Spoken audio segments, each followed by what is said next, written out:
you're about to hear is true.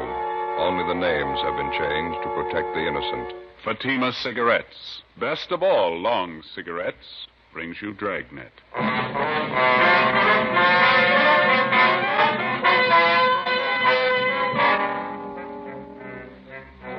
You're a detective sergeant. You're assigned to auto theft detail. A well-organized ring of car thieves begins operations in your city. It's one of the most puzzling cases you've ever encountered. Your job? Break it. You'll be amazed when you compare Fatima with other long cigarettes. You'll find they now cost the same. But in Fatima, the difference is quality. You see, Fatima is the quality king-size cigarette because it contains the finest domestic and Turkish tobaccos superbly blended. And Fatima is extra mild, with a much different, much better flavor and aroma than any other long cigarette. So compare Fatima yourself. Fatimas now cost the same as other long cigarettes, but your first puff will tell you... Ah, that's different. Yes, in Fatima, the difference is quality. Ask your dealer for Fatima, the quality king-size cigarette. Best of all long cigarettes. Start enjoying Fatima tomorrow.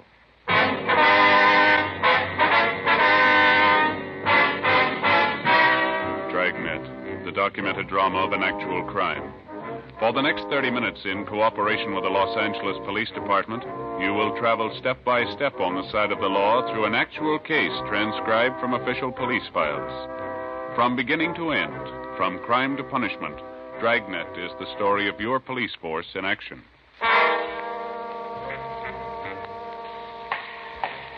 It was Monday, May 11th. It was fair in Los Angeles. We were working the day watch out of auto theft detail. My partner's Ben Romero. The boss is Captain Stilson. My name's Friday. It was 8:35 a.m. when I got to room 40, auto theft division. Captain's office. Morning, Friday. Morning. Hi, Joe. Ben? Want to sit down? Thank you. I was just telling Romero here. I'm briefing all the men in the bureau on this thing. That's the reason I called you two in. Yeah. I got some figures here I want to go over with you. All right. As you know, the percentage of all auto theft recoveries is 96 to 98% on the average. That's normally. Yeah.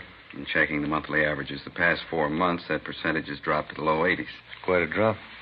Corner Pocket thinks so, too. They want some action on it. Well, we've been working on it. There's absolutely no pattern to the thefts. Time, location, the method. Makes it impossible to stake out on it. Yeah, those are some of the reasons our percentage is taking such a dive. I know the problems. We all do, but we got to break this thing soon. Well, it figures we're dealing with a well-organized bunch. They know what they're doing. And cross-checking all the reports, it seems to boil down to this in general. It appears that all the outstanding thefts are GM cars. Cads, Pontiacs, Chevys, Oldsmobiles. All late models, all seem to be in good condition, low-mileage cars.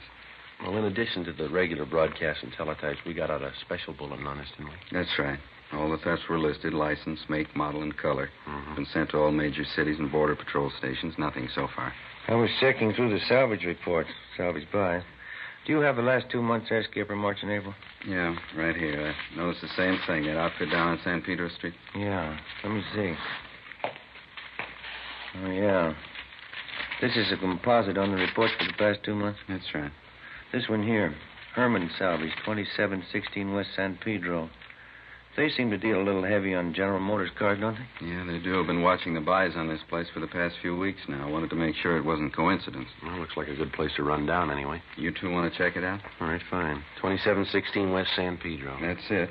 Outfit appears to be okay. Never been out of line. Seems funny they should deal with the top avian GM cars, doesn't it? Right when our recovery percentage takes a dive, yeah. Do you have the last salvage report there, Captain? Yeah. The last month? Here you are. Thank you. Yeah. Here's one for Herman's, 1949 Cadillac. And a little further down, Herman's again, 47 Olds. Yeah. There's 5 GM buys on the list. Herman got 4 out of 5 of them. Let's find out why.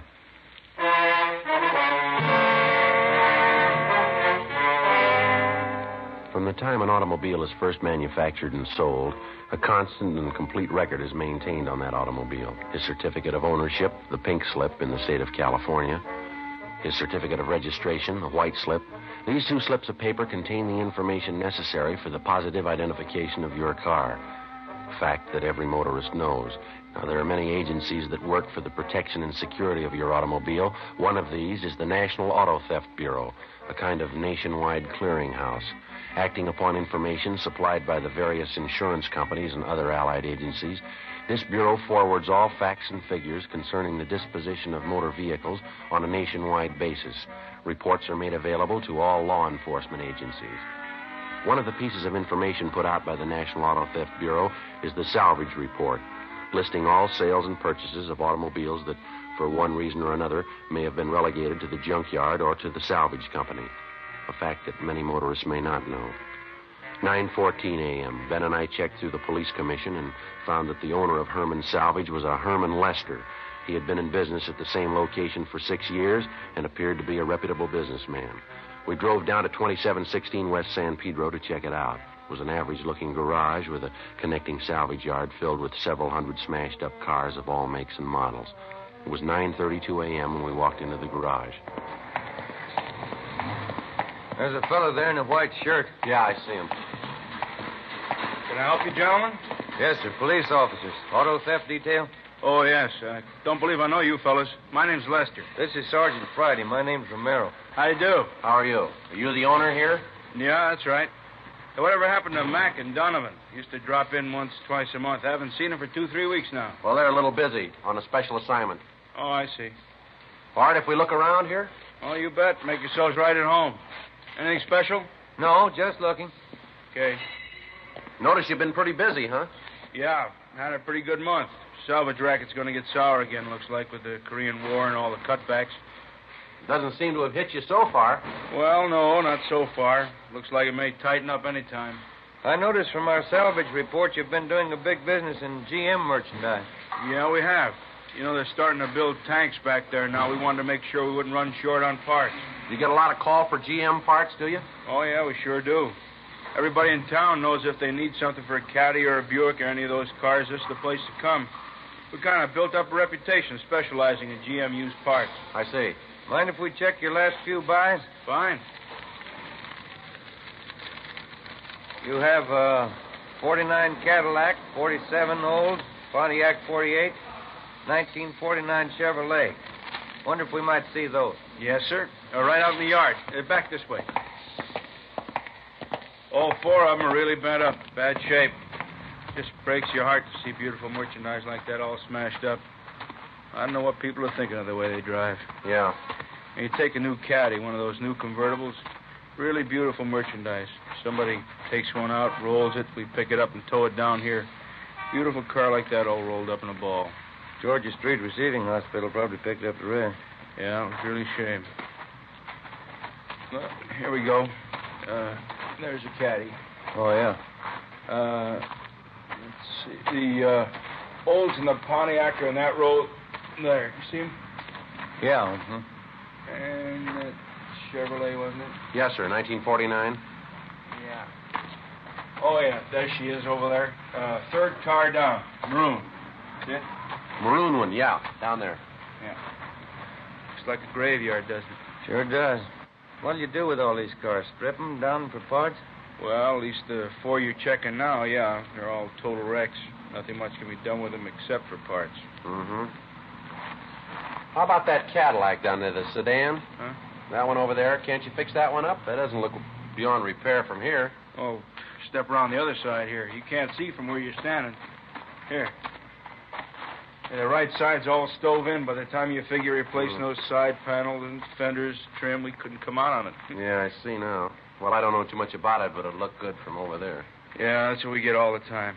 People want us to pay top prices for stuff we can't get our money out of. If we could repair them, fix them up, and resell them as a complete automobile, there'd be a lot of money in this business. You do that with some of them, don't you? Oh, very few of them, I'll tell you. That's what we look for, but we don't always get lucky. Mm-hmm, I see. Say, how'd you boys like to see some really beautiful merchandise? What's that? Well, come on back in the shop. All right. Kind of a hobby of mine. Mm-hmm. Here's what keeps us busy. Plates and pink slips on their way up to Sacramento for cancellation. Uh-huh. Yeah, over this way. Here we are. Take a look at this baby. Yeah. Hot rod, huh? No, not exactly. We don't go in for that kid stuff racing around town. Well, sure looks like one. Yeah, but it's a little better than most of the kids can throw together. What'll it do? We clocked her up at Muroc at 112 last weekend. You know, they've been coming in here from all over town to see this car? That's so. Yeah. You ever get up to Muroc Dry Lake? No, I never do, but that's the place for it. Running around town on those things can cause a lot of accidents. Those drag races the kids have? Yeah. We don't go in for that stuff. This is strictly scientific as far as I'm concerned. I like to build them up, see what we can make them do. Cost a lot of money, don't they? Got $5,400 in this one right now. I'm putting more into it. Mallory ignition, milled heads, twin Wakefields. Here, let me start it up for you. Okay. 120 horses under there.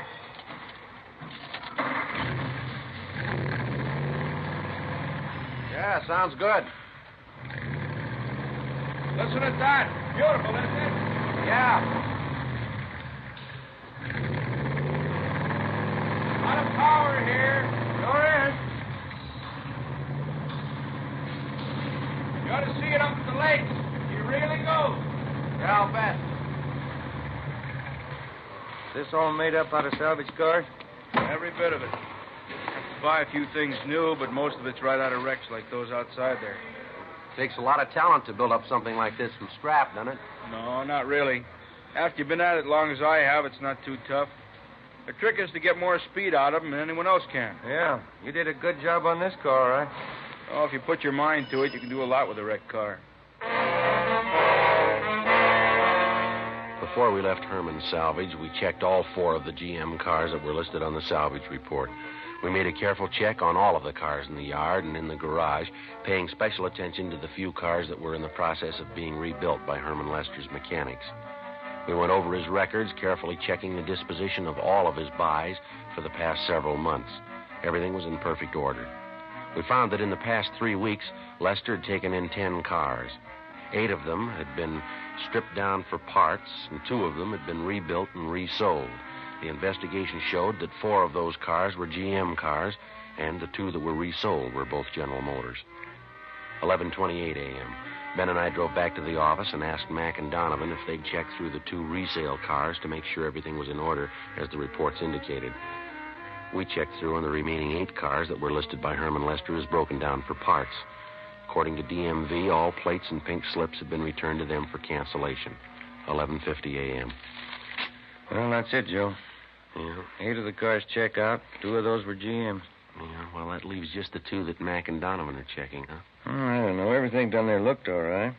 It's a cinch Lester wasn't holding back anything, as far as I could tell. It's cooperative. Everything in order.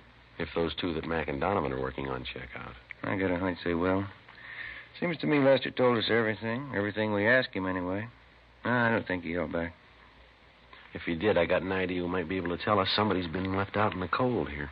What are you getting at? Well, now, if Herman's been able to buy up all those GM cars, what have the other salvage dealers been doing about it? That's a thought. Let's check his competition. 12:40 p.m. We drove back down to West San Pedro Street. We picked out a group of salvage companies in the immediate neighborhood close to Herman's. 3209 West San Pedro, John's Wrecking Yard. We introduced ourselves and started to talk with the owner, a John Bacon.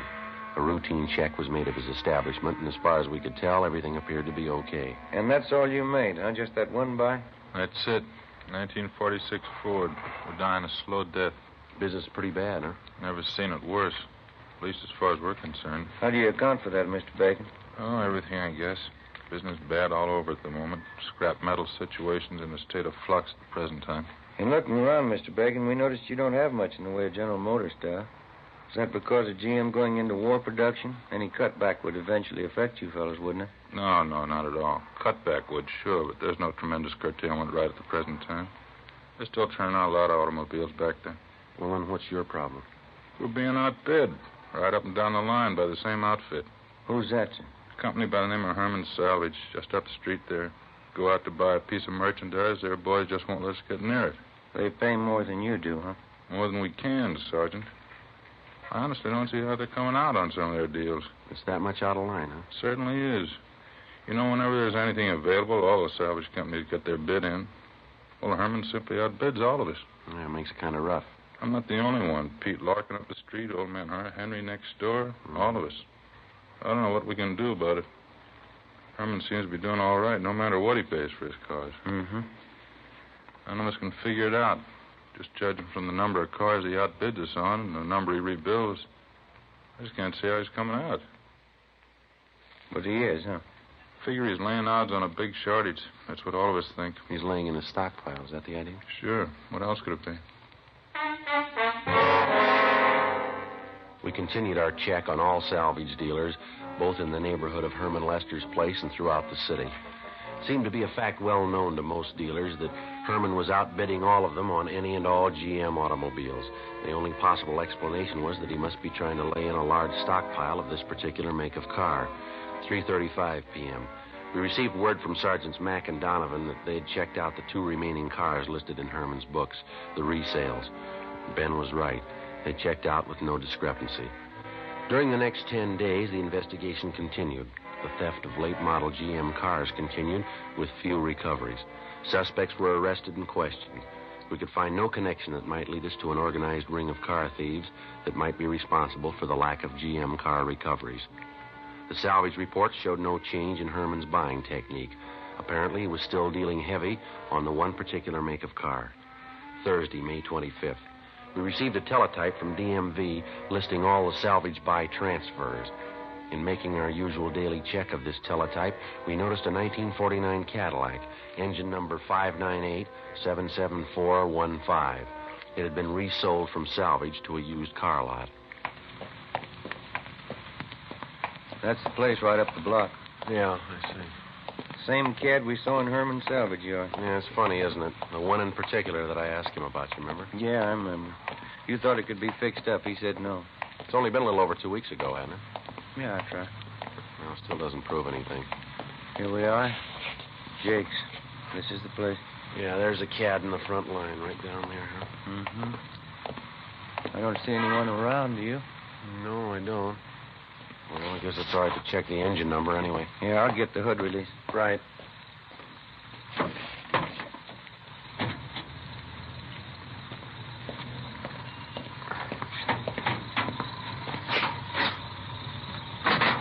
Yeah, there we go. Yeah, the engine's had a good steam cleaning. Let's see. 598-77-415. That's it. Herman sure did a nice job on it, didn't he? Yeah. Almost looks too good, doesn't it? Yeah, just a minute. Yeah. Body serial doesn't match. Doesn't correspond with the engine model. It's a 49 body. Could be a late 49, but it's a definite switch, isn't it? It sure is. That's funny. Yeah. Look at this right side here. This was the bad side, wasn't it? Yeah, that's right. Does it look like it's been rolled out to you?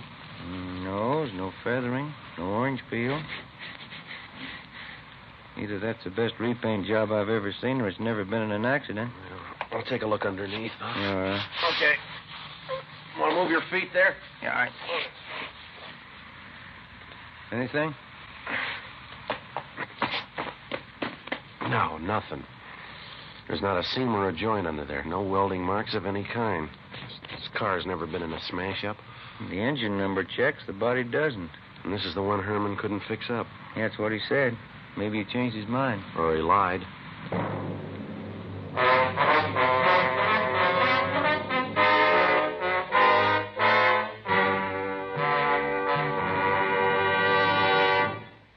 You are listening to Dragnet.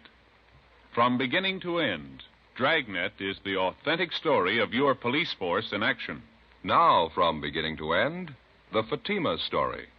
Actual convincing proof that in Fatima, the difference is quality. Quality of tobaccos. The finest domestic and Turkish varieties, extra mild and superbly blended to give you a much different, much better flavor and aroma. Quality of manufacture. Smooth, round, perfect cigarettes. Rolled in the finest paper money can buy. manufactured in the newest and most modern of all cigarette factories. Quality, even to the appearance of the bright, clean, golden yellow package. Carefully wrapped and sealed to bring you Fatima's rich, fresh, extra mild flavor. Because of its quality, its extra mildness, its better flavor and aroma, more long cigarette smokers are now insisting on Fatima than ever before. So if you smoke a long cigarette, compare Fatima. You'll find they now cost the same. But your first puff will tell you, Ah, that's different. Yes, in Fatima, the difference is quality. Insist on Fatima. Start enjoying the quality king-size cigarette. Fatima. Best of all long cigarettes.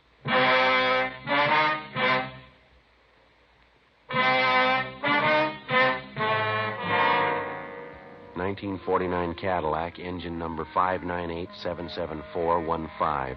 In checking out this automobile, Ben and I had found that the engine number corresponded with the salvage report concerning Herman Lester's place.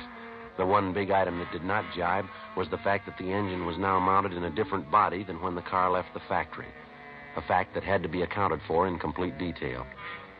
When we had checked this automobile on the 11th of May at Herman's salvage yard, both engine and body numbers corresponded. In taking a close look at the car, it was obvious that the body had not been repaired in any way. It was clear that this particular car had not been in any kind of collision. We went back to the rear of the lot and asked one of the salesmen not to sell the car without informing us. When we got back to the office, we started rechecking all of the auto theft reports.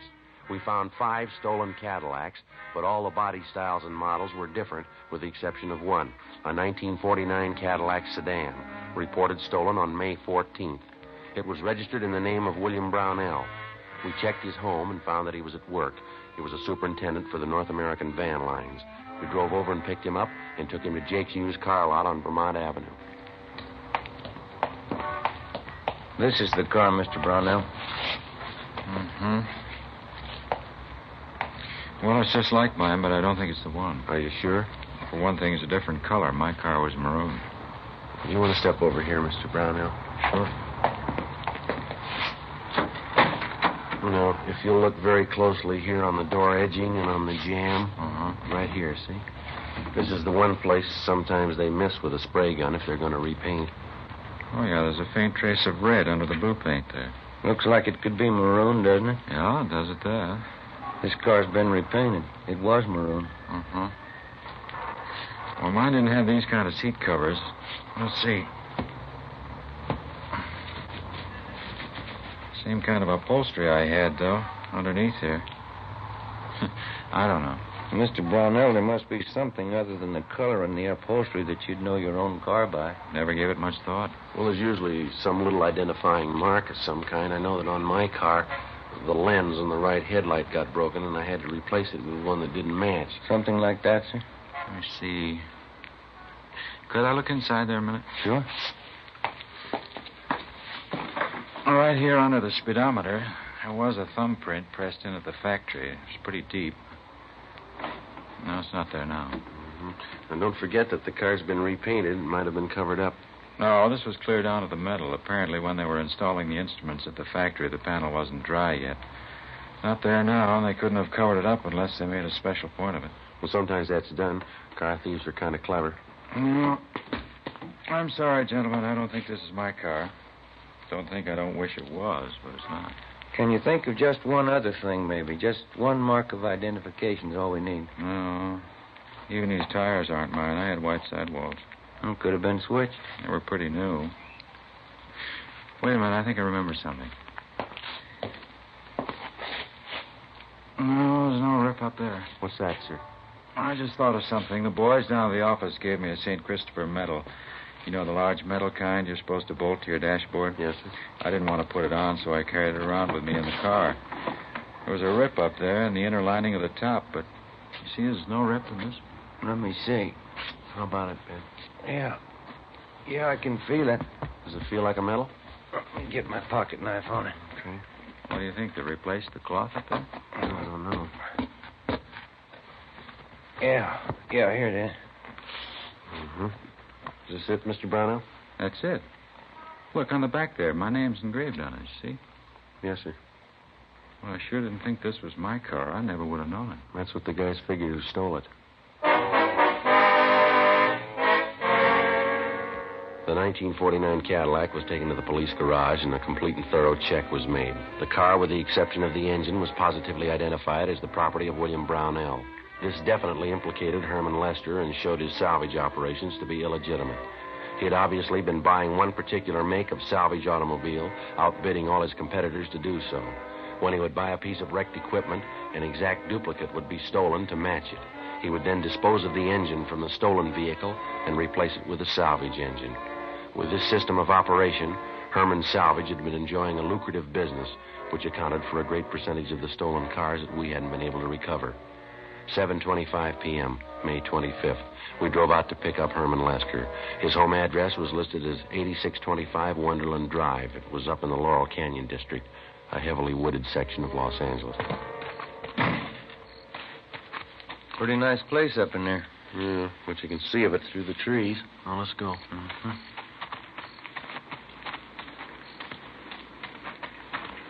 Look at that, Joe. Yeah. Looks like a 50 Olds. Everything there but the engine. No plates. Mm-hmm. I didn't notice that from the street, did you? Never could have seen it from down there.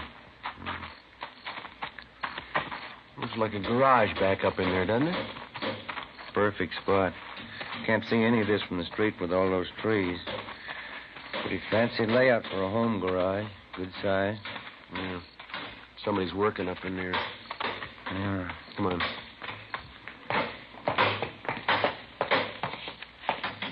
Hi there. Brings you fellas way up here. We want to have a little talk with you. Oh, you bet. Come on in the house. Have a cold beer, huh? No, this will be all right. Joe, you got a hot sheet? Yeah. Right here. Kind of caught me by surprise here, working out in the garage. Yeah, that figures, Lester. These plates are from a stolen car. You sure? That's right. You remember a 49 Cadillac we looked at down at your place a couple of weeks ago?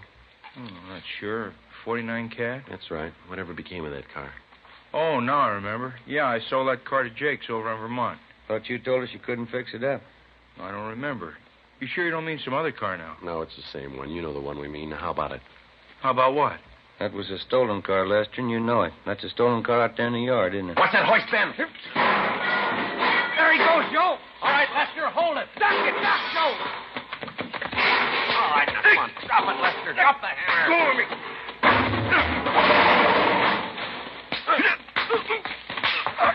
All right. I'll get the cuffs, Joe. Oh, come on, get up on your feet. All right, come on. On your feet. Stand still. Rough one, huh? Yeah. Come on, Lester. Let's go. How'd you find out? Who tipped you off? St. Christopher.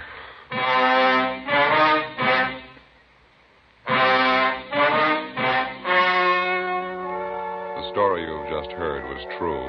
Only the names were changed to protect the innocent. On August 15th, trial was held in Superior Court, Department 82, City and County of Los Angeles, State of California. In a moment, the results of that trial. And now, here is our star, Jack Webb. Thank you. Friends, one of the first things a detective learns is that you can't rely on snap judgments or first appearances. You get all the evidence first, and then you arrive at a decision. And that's just as true when it comes to choosing a king-size cigarette. Place a Fatima alongside any other king-size cigarette. Now, side by side, they'll look identical. When you smoke them, you'll find a world of difference. You'll find, as I have, in Fatima, the difference is quality. Quality that gives you extra mildness, a much better flavor and aroma. If you haven't smoked Fatimas yet, buy a pack tomorrow and see if you don't agree. In Fatima, the difference is quality.